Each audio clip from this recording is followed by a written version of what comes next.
3 قسم کی دعائیں مستجابات ہیں، قبول کر لی گئی ہیں، ان میں شک ہے ہی نہیں کہ وہ رد ہوں۔ 3 قسم کی دعائیں نبی اکرم صلی اللہ علیہ وسلم فرماتے ہیں۔ اب دیکھو ہر بات جنتی سونے کے ساتھ لکھنے والی ہے۔ 3 قسم کی دعائیں رد ہی نہیں ہوتی۔ کون سی؟ دعوت الوالد لولدہ، والد کی اپنے ولد کے لیے دعا، والد کی اپنے ولد کے لیے دعا۔ والد اب شرط ایمان کی ہے، مسلمان، والد مسلمان ہے، ولد بھی مسلمان ہے، والد کی اپنے ولد کے لیے دعا اتنی قطعی دعا ہے، اور اگر وہ یہ حدیث سامنے رکھ کے کرے کہ سرکار فرما چکے ہیں، تو سرکار نے فرمایا یہ ان دعاؤں میں سے ہے جو رد ہوتی نہیں، لا شک فیہن، ان میں کوئی شک نہیں۔ اب دعائیں ہم ڈھونڈتے ہیں کہ حضرت صاحب مل جائیں، استاد صاحب مل جائیں، پیر صاحب مل جائیں، اور یقیناً بزرگ ہستیوں سے دعا کرانے میں بڑے فائدے ہیں،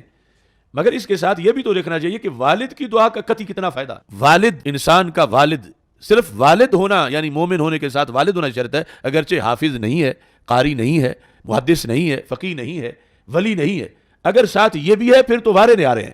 لیکن اگر نہیں ہے، ایک سادہ والد کو بھی اپنے لیے رحمت کا دروازہ سمجھنا چاہیے، اور اولاد سمجھے کہ یہ جب تک زندہ ہے یہ کتنا ہمارے لیے مفید ہے، اور اس کی خدمت کر کے ہم کیا کچھ لے سکتے ہیں۔ اب وہ خوش ہو کے جب دعا دیتا ہے، ماں کا تو اپنا مقام ہے، لوگ عمومی طور پر والد کو معمولی سمجھتے ہیں، تو سرکار نے ان قطعی دعاؤں میں والد کا ذکر کیا، اور 3 دعائیں جن میں شک ہی نہیں کہ وہ رد ہوں، ان میں سے ایک دعا جو ہے دعوت الوالد لولدہ، والد کی اپنے ولد کے لیے دعا۔ یہ مومن کی 5 کی میں ہے۔ والد اب ویسے ایک تو نا کسی اور کے لیے مانگنا، باپ تو بیٹے کے لیے ویسے بھی مانگتا ہے، لیکن شریعت نے اس مومن کے لیے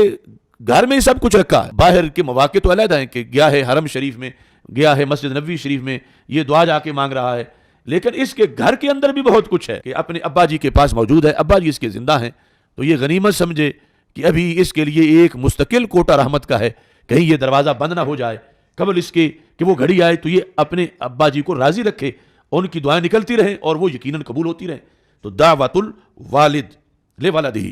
اب اس کے بعد